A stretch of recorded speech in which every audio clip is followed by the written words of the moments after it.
Good morning and welcome to A Life Worth Living. I'm Frederick Groth, and I believe that God has a plan and purpose for everyone. I have a message of hope and truth to show you a life worth living.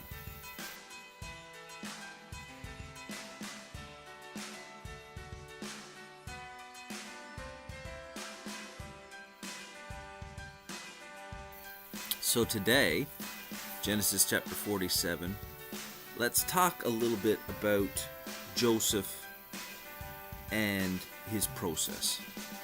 We're at the end of his process almost, and his whole purpose was to sustain life and to preserve his family so that they could return to Canaan land and become the nation of Israel that they have become over the years.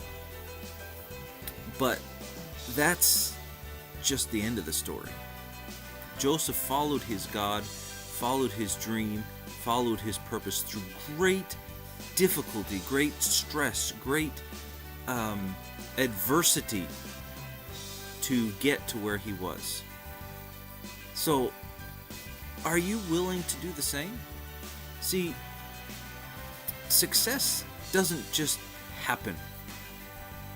Success comes through great turmoil, great stress, and what I mean by that is it takes time.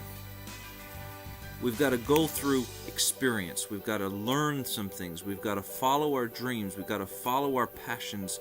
And you know what? It's not always fun. It's not always glamorous. Sometimes it'll take us through the dungeons. Sometimes it'll take us through slavery. Sometimes it'll take us through great amounts of practice and pain, so that we can learn the lessons that we need to learn in order to be who we need to be, so that we can accomplish the successful dreams that we have dreamt. That is what Joseph did.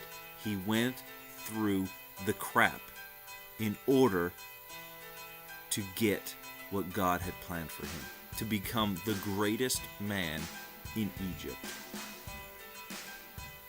Now, for those that don't like taxes, you wouldn't like Joseph. In order to save the people, he set up a 20% tax. We don't really like that, but you know what? He saved a whole 2 nations with a 20% tax.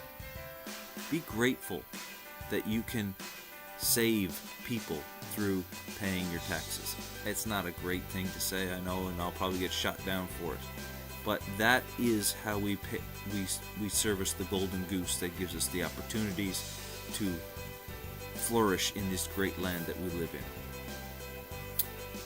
Let us be willing to go through the grind, to go through the monotony, to go through the daily routine in order to become what God has for us. It's not always glamorous, it's not always easy, and it's not always fun. But the end result will blow your mind, because God has something in store for you. Don't just whine and complain about all the stuff that's going on in your life. Learn from it. Get through it. I'm going somewhere, so I'm going to get through this crap so I can get to where God wants me to be. Now, it's your turn. Get up. Go. Live a life worth living. It'll change your life. God bless you. Have an amazing day.